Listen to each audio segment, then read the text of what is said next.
it, and y'all say the other half, all right? And then we do what we want to do in here. Y'all down like that? Check it out. Let's do some of the old stuff, bitch. Yo, I want y'all to get out the my man right here. We gonna trick the whole system. Listen up, y'all, 'cause this is it. Forget that old dance, man. Everybody want y'all song real loud. All the people on that side, all the people on that side. We gonna turn this into a real party. Yo, go. Yo, that's it. It's a brand new dance and it's coming your way. It started in Miami, gotta get a DJ. Sing something, y'all, and that's right, that's not true. It's the only dance that you can do. This dance like somebody make your partner come alive. If you can't do that, don't even try. So get yourself together and learn it quick. Let's get on the floor. Everybody else, you might have to stay with us, all right?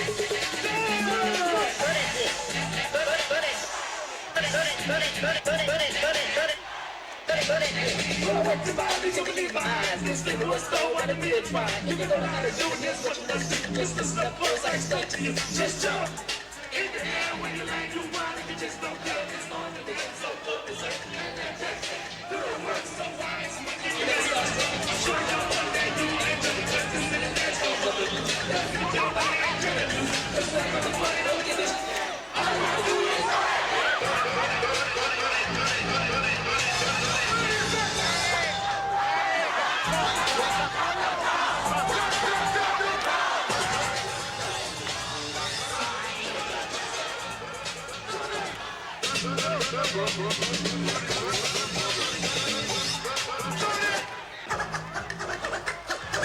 Cause I wanna give you all for having some fun in the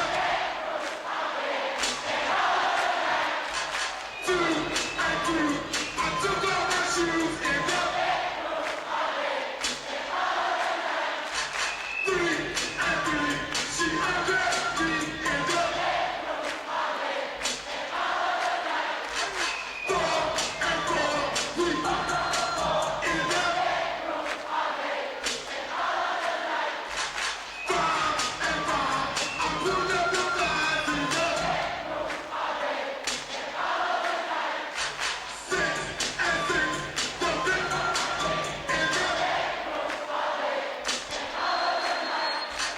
7 we went to heaven in the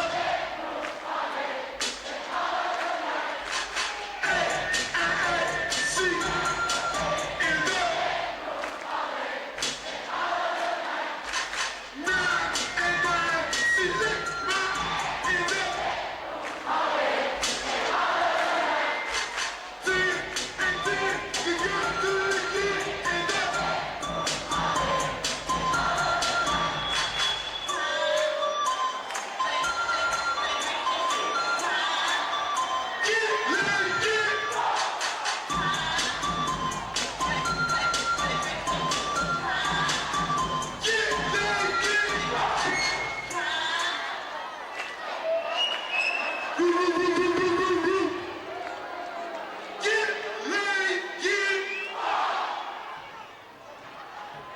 Hey, they were lying at that in Nashville last night. Could y'all hear me there? Could y'all hear me back there? Check this out. I'm gonna tell you what they normally do to us, right? They turn our music off, so if y'all see the mics going out and the lights going on, y'all don't move nowhere. Alright? Y'all down like that? Okay, now we gonna do it like we do it in Miami, baby. I ain't gonna say what we do at the crib, cause they really gonna forget you, you know what I'm saying? Let's go inferno. Get laid, get laid, get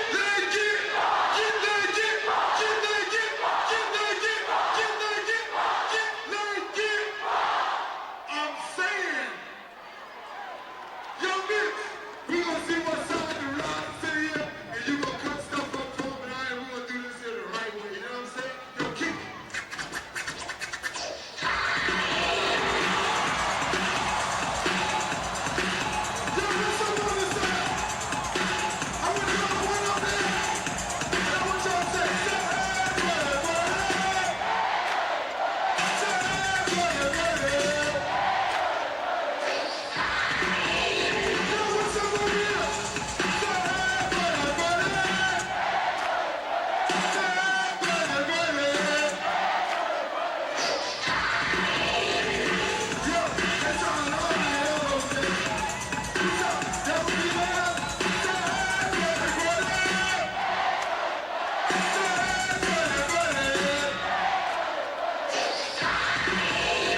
Chased them off the stage and just gave them a warning that they couldn't do that anymore. Damn. Okay. I mean, no, I want to hug each other, but on TV, if you leave any space between each other, man, it looks like a mile. Quiet, please. Quiet. So, Quiet on the set, roll cameras. so look, tell me about all this controversy. What do you think about it? All the controversy? Well, it's good for us, you know. Really, I mean, you know, the thing is that people talk a lot of stuff and they don't know what they're talking about. You know, it's just like one side of the stick. You know, we as black people, we know what we're talking about, and the black people can understand, and white people can't understand. You know, some of the older white people, you know, where we come from, things what we talk about happen every day. You know, like the stuff that these guys here, Professor Griff, them, they talk about happen every day. They're political, you know, and the sex thing that we talk about happen every day too. You know, it's just a matter of people knowing what's actually happening. You know, I don't know nothing about caviar. I don't know nothing about the fine wines and all that the people drink on the other side of the boat. I don't know nothing about this, you know, and don't want to know about it, you know, and you know, and I don't find nothing wrong with it. And if people find something, you know, we can always go and say, oh, these people are eating caviar, there's something wrong with that, and you know, they're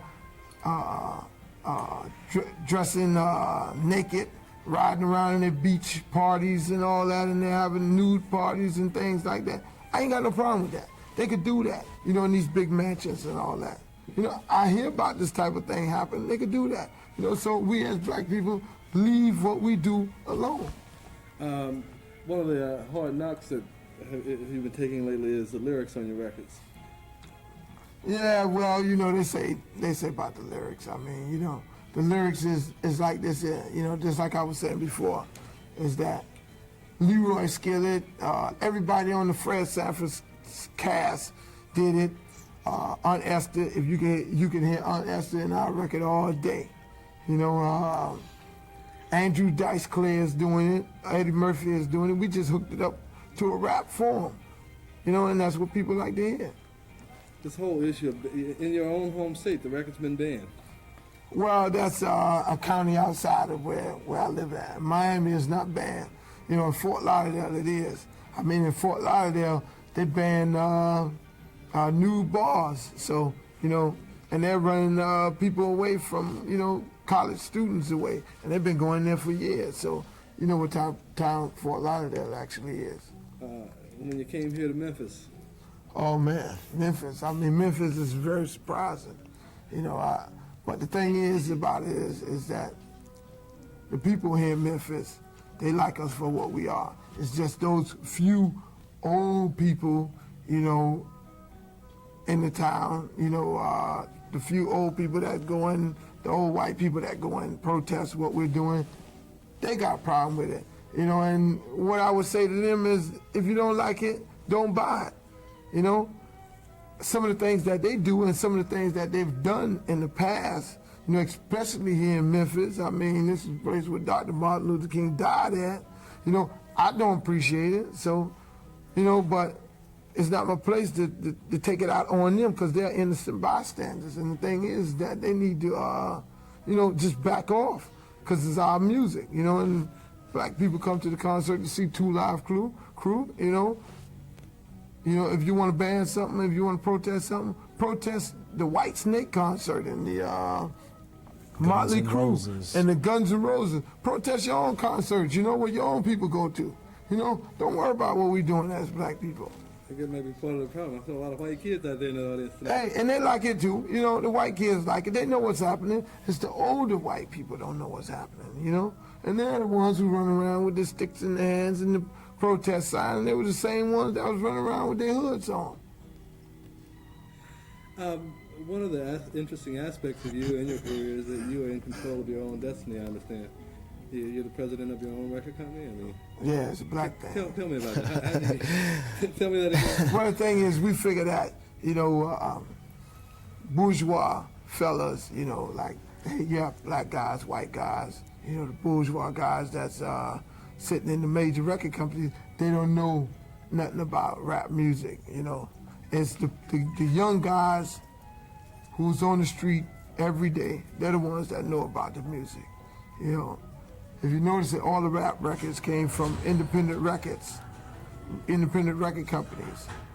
And that's where all of it formed from. I mean, you know, they come in, they buy the records up, you know, they buy them straight off the street, buy the companies up, and we don't figure that we fit in that program. So we keep our own company, and it's what we do. We don't figure it. If they know more, if they find somebody that know more than us and what we do, then I used to produce a dance show, and rap became real hot.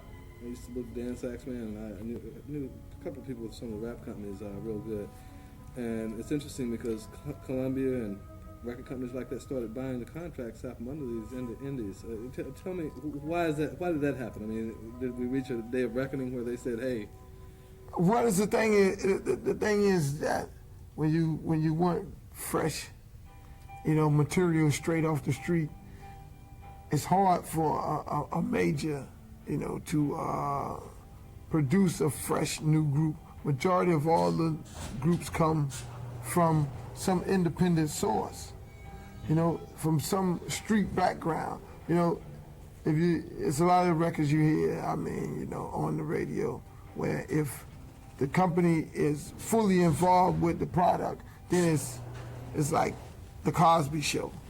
You know, it's not straight street rap music, you know. And some of the groups on the major labels, they're in control of their own destiny, you know, and they make their own moves, you know.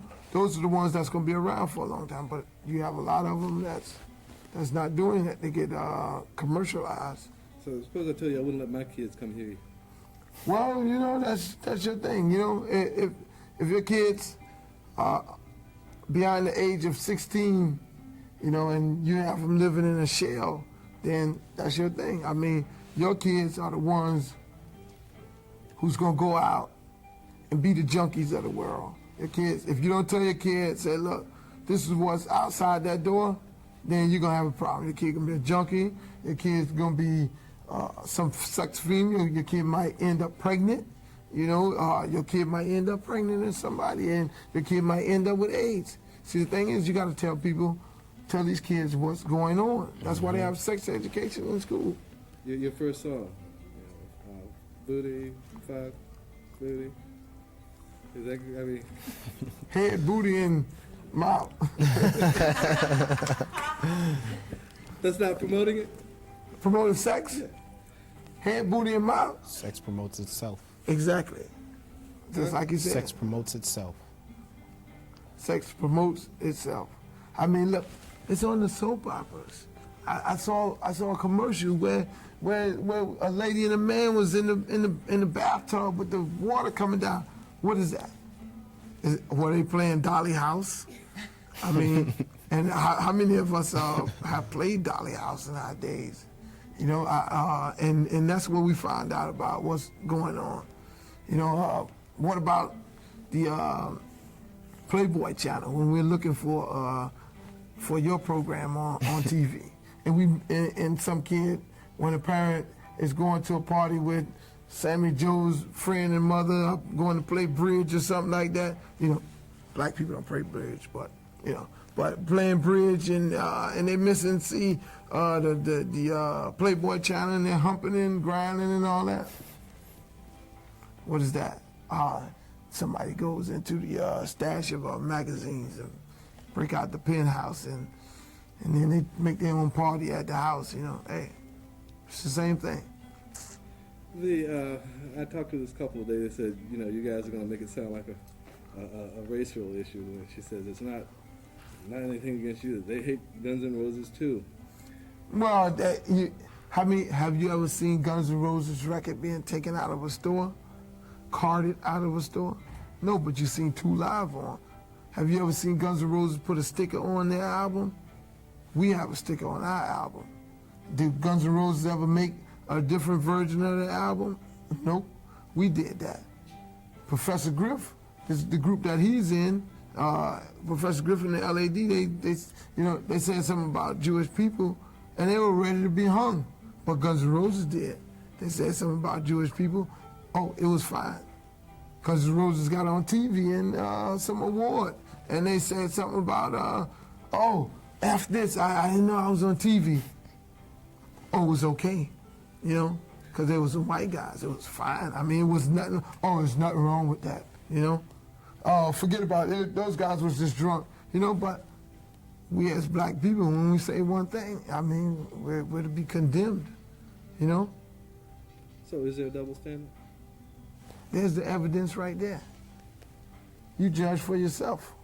Is rap unfairly taking the rap? Oh, definitely, man. I mean, they tried to ban rap, you know, when they had a riot, not a riot, but a fight at a concert in New York City. They tried to ban rap. But then again, when Bon Jovi played in Wembley Stadium and they had a trample and about 25 people died, and when Michael Jackson had a concert and about 30 people died by being trampled, they didn't ban him. They didn't ban neither one of these bands. I mean, they had a fight in Madison Square Garden and 7 people got cut, and they banned rap from doing shows in Madison Square Garden. They can't do no arenas. So you go from one thing to the next thing. Is part of this a fear that young white kids will start being influenced by black men like yourself? Yeah, that's what happens when when the music crossover and the music gets into the White Houses and all that, and that's when it becomes a problem. But as long as it was a black thing, it was no problem. Just like AIDS, as long as AIDS was in the black community, it was no problem. You know, when it jumped over into the white community, then there was a problem. You know, just like the abortion thing. You know, as long as we were producing and reproducing kids, and we were having so many kids that we had to be supported by the government, it wasn't no problem. But when the white people started having kids and reproducing, they had to be supported by the government, that's when it became a problem. How does all that make you feel? It made me feel sick, you know. It makes me, I mean, hey, it makes me feel sick. You know, I always say before all this controversy happened, when I did finish this record thing, you know, I'll probably end up being the next Malcolm X, because I'm going to tell it like it is. I'm going to wake these people up. I'm going to tell them what the program is. You shook them up tonight here in Memphis. I mean, they were back there negotiating. You know about all what's happening before? Oh, yeah, I know. Tell me what was happening. The cops and all, they were planning on taking some ignorant black people to jail. They thought we were going to go out there and swear this and swear that and say what we want to say and say, okay, well, we're going to take them to jail, you know, but we outsmarted them. You know, we as a group, they can take us to jail, but they can't take 5,000 people to jail. See, that's using sense. When did you come up with all that, man? Were you sitting back in the back plotting? I mean, or did you? Oh yeah, definitely. I know the people came there for what they wanted to hear. They wanted to hear 2 Live Crew in the purest form, you know, and we gave it to them. they know the records just like we know the records. So they spoke the records and said what they had to say, and we said what we had to say. So, you know, nobody got arrested. Other than that, they'd had to get a whole bunch of paddy wagons and take a whole lot of people to jail. You think you had a lot of people on edge tonight? And who do you think they were? You tell them. Nah, you tell them. You with rotate over here for a while.